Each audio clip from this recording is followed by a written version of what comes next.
ওসব বিয়ে টিয়ের মধ্যে আমি নেই। ওসব কথা বলে কোনো লাভ নেই। কাল মাহমুদ আসছে বাবা মাকে নিয়ে।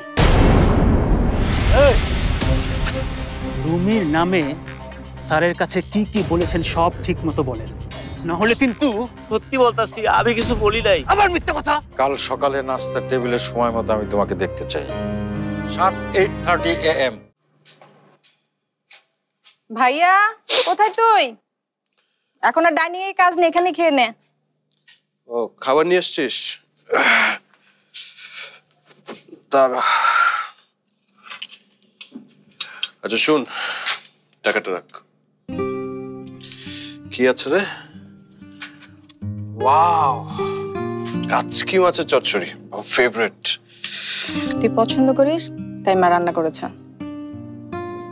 এই যে আমাকে টাকা রাখতে দিস, এত টাকা তুই কোথায় পাস রে ভাইয়া? কাজ করে পাই। কি কাজ? স্মাগলিং?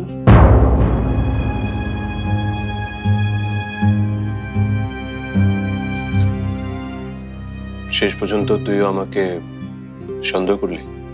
আমি সন্দেহ করছি না, শুধু জানতে চাচ্ছি। জানতে যখন চাচ্ছিস তাহলে বলি, আমি স্মাগলিং করি না। আমি শুধু কন্ট্রাক্টে একজনের পণ্য আরেকজনের কাছে পৌঁছে, ব্যাস। তাহলে লোকজন যে বলে স্মাগলার? ওসব তো বলে আমার সাথে ব্যবসায় পেরে উঠতে পারে না, তাই। শোন, তুই যত বেশি উন্নতি করবি মানুষ তোকে তত বেশি ঈর্ষা করবে, তোর শত্রু তত। বুঝেছিস? তোরা তো যুক্তিতর্ক আমি বুঝি না, শুধু বলবো তুই সাবধানে থাকিস, আর বাবার বদনাম হয় এমন কিছু করিস না প্লিজ। আচ্ছা বাবা, ঠিক আছে। আগে এখন খাবারটা শেষ করিনি। মায়ের হাতে স্পেশাল চচ্চড়ি, দেরি করলে ঠান্ডা হয়ে যাবে, আমি সেটা চাই না। ভাইয়া, বাবার শরীরটা কিন্তু ভালো না। কাল তুই এমন কিছু বলিস না যাতে করে বাবার প্রেশারটা আবার বেড়ে যায়। আমার মনে হয় বাবা সকালে কিছুই মনে করতে পারবে না। ভাইয়া আচ্ছা যা, তুই যখন বলছিস আমি বাবাকে কিছুই বলবো না। বাবা যা বলবে আমি হাসি মুখে মেনে নিব। সেটাই ভালো, পারলে নিজের দোষটাও স্বীকার করে নিস। বাবা একটু রাগ করবে, একটু বকাঝকাও করবে, পরে সব ঠিক হয়ে যাবে। শশী, এই তো মা, ভাইয়াকে খাবার দিচ্ছি। আচ্ছা শোন, তুই খাওয়া শেষ কর, মা কেন ডাকছে আমি শুনে আসছি। যা।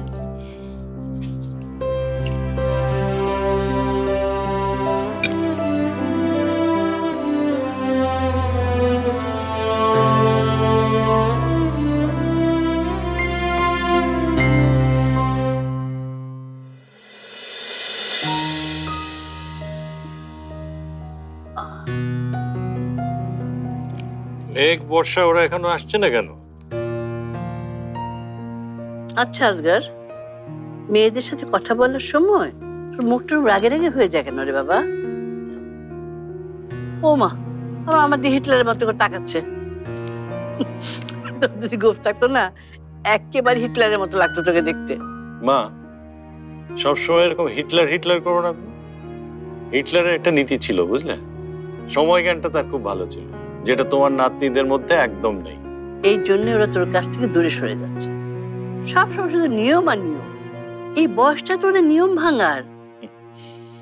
কি করবো মা বলো, আমি এইরকমই। শত চেষ্টা করে তো ওদের মায়ের মতো হতে পারলাম না। আচ্ছা, ওদের মায়ের মতো তোর হওয়ার কি দরকার বলতো? শোন বাবা, সন্তান জন্ম দেওয়া সত্যি অনেক কঠিন কাজ, কিন্তু তার চেয়ে বেশি কঠিন হলো ভালো বাবা মা হওয়া। তুই সবসময় ওদের সাথে রেগে রেগে কথা বলিস না প্লিজ।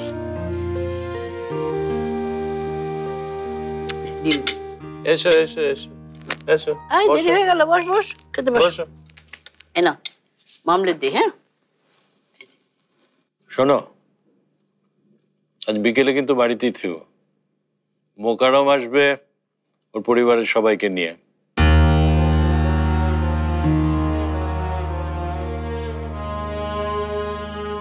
মেঘ, আচ্ছা এই বিয়েতে তোমার কোনো আপত্তি নেই তো? আব্বু, আমি আপুর আপত্তি থাকবে কেন? আপু তো মাহুন ভাইয়ের জন্যই অপেক্ষা করছে।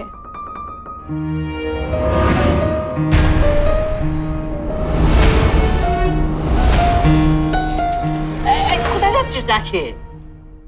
দাদি আমার ফোনটা মনে হয় পাচ্ছে আমি। আচ্ছা নিয়ে খাওয়া সে খা খা তাদের কর। তুই আবার মুখটাকে অমন করছিস কেন? ও তো কিছু অনিয়ম করেনি। কিন্তু নাস্তা না করে সাদেকের বলি, তোর মাথায় সংসার বুদ্ধি বলতে কিচ্ছু নেই। ওদের মা যে তোর সাথে কিভাবে সংসার করেছিল, আচ্ছা ওকে তোর সামনে ওর বিয়ের আলোচনা করবে নাকি? হ্যাঁ মা, মোকারমদের জন্য একটু ভালো করে আয়োজন করো। হ্যাঁ হ্যাঁ নিশ্চয়ই। ওরা কিন্তু সন্ধ্যার পর পরই আবার ঢাকায় চলে যাবে। আমি জব্বারকে বলে যাচ্ছি, যা যা লাগে আনিয়ে নিও। হ্যাঁ ঠিক আছে, তুই চিন্তা করিস না। বর্ষা, মেয়ে তোর আব্বুকে কে বলতে চাচ্ছিল রে? কি আর মাহমুদ ভাইয়ের কথা, এত হ্যান্ডসাম স্মার্ট এডুকেটেড একটা ছেলে। অপেক্ষা কর, তোর জন্য এমনি একটা হ্যান্ডসাম এডুকেটেড ছেলে খুঁজে বার করছে খুব শিগগিরই। দাদি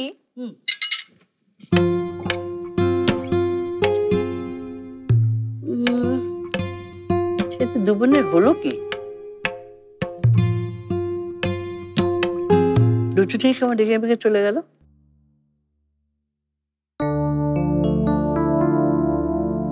তুই এখনো বাসায়? ক্লাস নেই?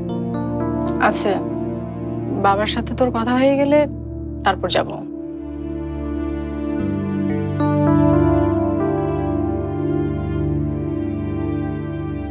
বাবা এখনো মনে রেখেছে? হুম। শশী, তোমার ভাইয়ের ঘুম কি এখনো ভাঙেনি? এই তো বাবা, ভাইয়া রেডি হয়ে আসছে।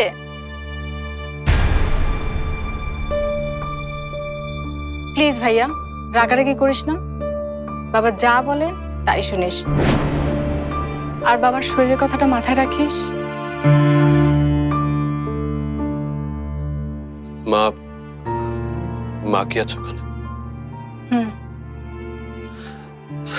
আচ্ছা তুই যা, আমি আসছি, ঠিক আছে? যা।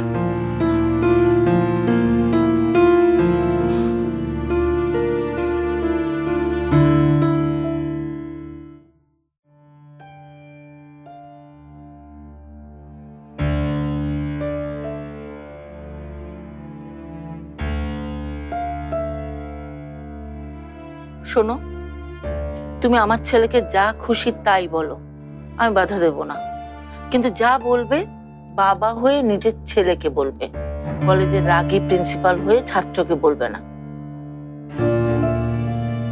শশী, তোমার ভাইয়ের কি এই ঘরে আসছে সারাদিন লাগবে নাকি? আপনার সামনে আসতে ভাইয়া একটু ভয় পাচ্ছে। ভয়? তোমার ভাইকে সারা শহরের মানুষ ভয় পায়, আর সে কিনা ভয় পাচ্ছে আমাকে। আচ্ছা ঠিক আছে, যাও, তাকে গিয়ে বলো যে একজন রিটায়ার্ড শিক্ষককে এত ভয় পাওয়ার কিছু নেই।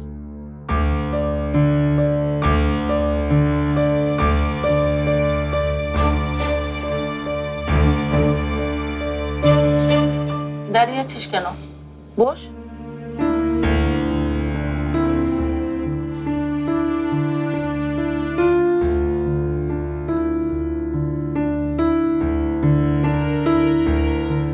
শশী, আমি তোমার ভাইয়ের সঙ্গে একা কিছুক্ষণ কথা বলতে চাই।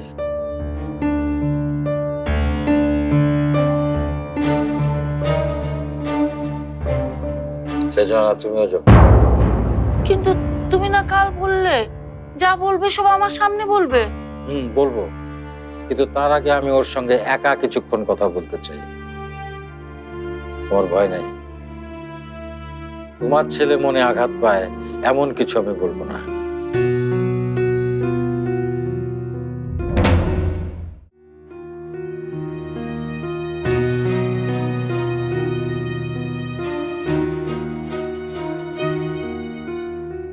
শশী বলছিল তুমি নাকি আমার সামনে আসতে ভয় পাও, কেন? তোমার বিরুদ্ধে কোনো প্রমাণিত আমি বাড়ি পর্যন্ত নিয়ে আসতে পারিনি, তাহলে এত ভয় কেন তোমার? না মানে আপনি রাতে বেলা যেভাবে রেগে গেলেন তাই। আসলে আপনাকে কোনো কিছু বিশ্বাস করানো অনেক কঠিন। দেখো রুমে, কোনো কথা শোনা মাত্র বিশ্বাস করাটা আমার স্বভাব না। তোমার সম্পর্কে বেশ কিছুদিন ধরে আমি নানান রকম কথাবার্তা শুনছি, কিন্তু আমি অমন করে ভাবতে চাইনি। কিন্তু কালকে যখন সবার সামনে আমার মুখের উপরে তোমার সম্পর্কে বললো, কে? তার নাম জেনে কি করবে? তাকে মারবে নাকি শাসাবে? কে বলেছে সেটা আসল কথা নয়, কি বলেছে সেটাই হচ্ছে আসল। তুমি আমাকে একটা সত্যি করে কথা বলো তো, তুমি কি আসলেই স্মাগলিং এর সাথে জড়িত? আর আমি যে এলাকার মানুষের উপকার করে বেড়াই সেটা আপনাকে কেউ বলেনি? হ্যাঁ বলেছে, এবং সেটা শুনে তোমাকে নিয়ে আমার খানিকটা গর্ব হয়েছে। কই, আপনি তো আমাকে এভাবে ডেকে কথা কোনোদিন বলেননি। রুমি কিভাবে তোর বাবার মুখটা বন্ধ করে দিল দেখলি? দেখো রুমে, পড়াশোনা তুমি কোনোদিনই ভালো করতে পারোনি, সে কারণেই আমার ধারণা ছিল তোমাকে দিয়ে কিচ্ছু হবে না। কিন্তু যখন জানতে পারলাম যে তুমি অসহায় মানুষদের উপকার করো, তখন বুঝতে পারলাম তুমি ঠিক আর 10টা ছেলের মতো নও, একটু অন্যরকম। কিন্তু তার মানে এই নয় যে তুমি ভালো মানুষের মুখোশ পরে স্মাগলিং করে বেড়াও।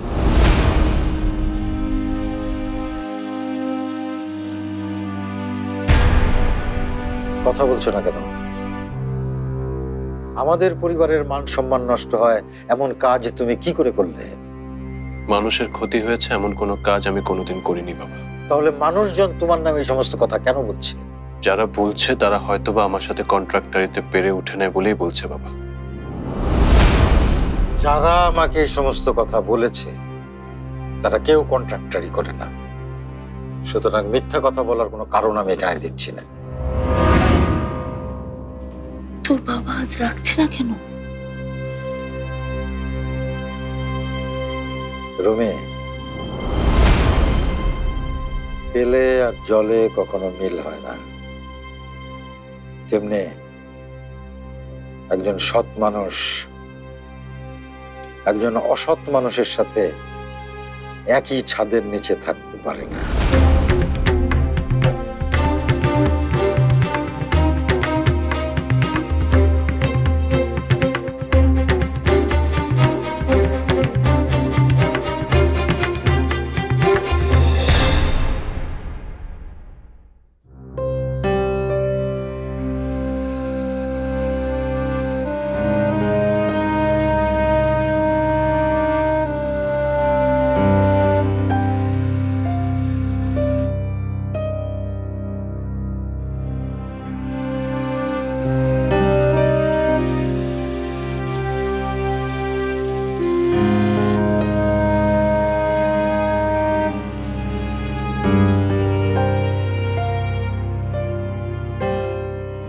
তোমার ছেলে সেলফ রেসপেক্টটুকু হারিয়ে ফেলেছে। কিন্তু রুমি তো... রেজওয়ানা, আমার কথা বিশ্বাস না করার অধিকার তোমার আছে, কিন্তু আমি যা বলছি তা সবই সত্যি।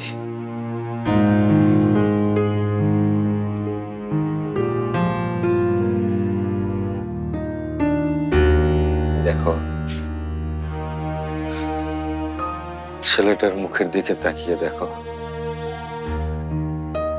কি নিষ্পাপ পবিত্র একটা মুখ। মাত্র এই কয়েকটা বছরের ব্যবধানে স্মাগলিং এর মতো একটা জঘন্য কাজের সাথে জড়ালো কি করে?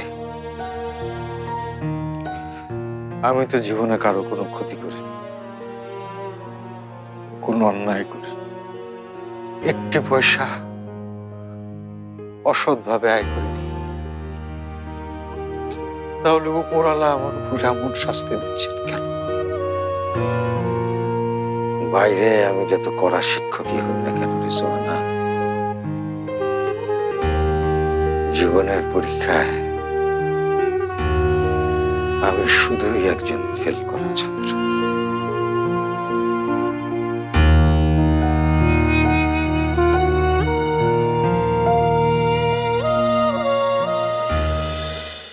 যাই বলিস দোস্ত, স্যারের সাথে এভাবে মিথ্যা বলতে আমি কখনোই পারতাম না। পুরো কলেজ লাইফে অন্য কোনো স্যারের পড়া আমি পড়ি আর না পড়ি, তোর বাবার পড়া মুখস্থ করে তারপরে ক্লাসে ঢুকতাম। স্যার এত ভালো একজন মানুষ, আমার কি মনে হয় জানিস, স্যারের মুখের উপর তোর মিথ্যা বলাটা একদম ঠিক হয়নি। তোরা শুধু মিথ্যা মিথ্যা কেন বলছিস? আমি মিথ্যা কথা বলেছি? আমি শুধু সত্যটা গোপন করেছি, ব্যাস। কিন্তু বিষয়টা তো একই হলো না, একই হলো না। সত্য সত্য, মিথ্যা মিথ্যাই। আর তোরা খুব ভালো করে জানিস আমি কোনোদিন মিথ্যা কথা বলি না। সত্যটা কেন গোপন করেছি জানিস? এই যে এখানে দাঁড়িয়ে একটার পর একটা তোরা সিগারেট ধ্বংস করিস, কাপের পর কাপ যে তোরা চা খাস, সব বন্ধ হয়ে যায়। এই যে এতগুলো মানুষ আমার চেহারার দিকে তাকিয়ে থাকে, তাদেরকে আমি সাহায্য করব, তাদের আশা ভরসা সব শেষ হয়ে যায়। তাই আর আমাকে সত্য মিথ্যার উপদেশ দিতে আসবে। রুবি তাই করে, তার যা ভালো লাগে। আমি আমার স্বপ্ন পূরণ করতে চাই। আমি চাই আজগর চাচার মতো আমার বাড়ির সামনে 3-3টা গাড়ি থাকবে। আর তোদের স্যার উপদেশ দিতে দিতে কি করতে পেরেছে? একটা মোটরসাইকেল কিনতে পেরেছেন? পারেননি। শুধু পেরেছেন আমার স্বপ্নের সামনে বাধা হয়ে দাঁড়ানো। আমি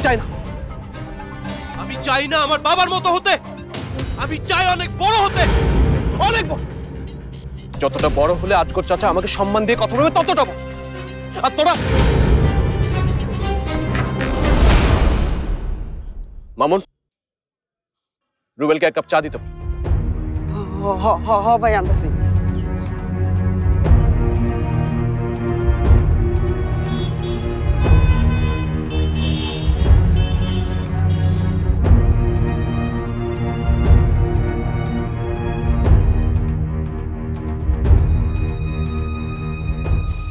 কিরে, কাকে খুঁজছিস? ইস, এইভাবে রাশেদ ভাইকে না খুঁজে যদি আমাকে খুঁজতি ধন্য হয়ে যেতাম। আমি ওকে খুঁজছি না। ভাইয়াকে দেখেছিস?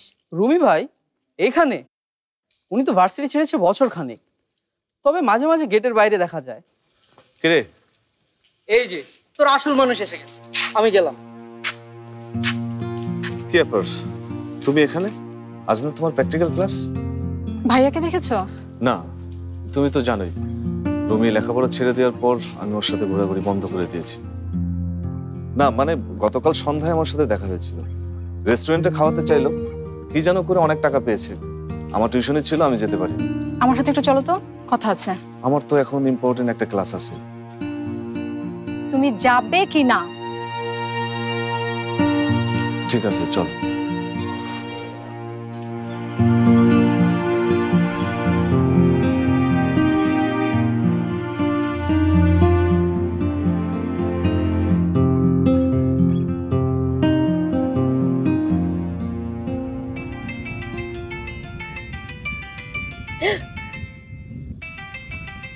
মাহমুদ ভাই,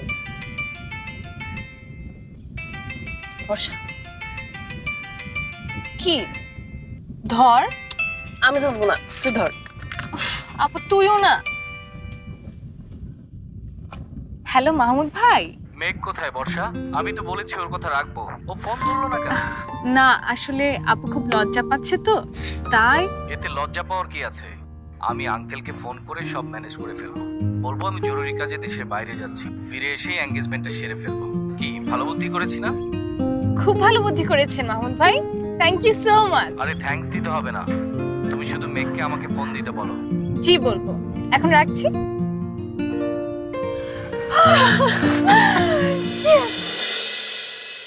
ওইসব বাজে ছেলেদের দিকে নজর দেওয়া বন্ধ কর, নাহলে কিন্তু আব্বু। ওমা, আব্বুকে বলার মতন কি আবার করলাম আমি? আর রুমি ভাইকে তো আমি বড় ভাইয়ের মতোই দেখি। রুমি স্কুল থেকে ফিরলে সবাই একসাথে বসে তারপরে খেতাম।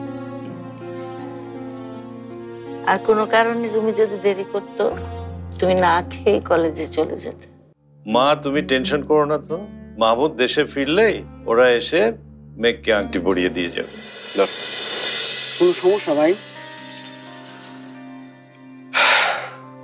না, কোনো সমস্যা না।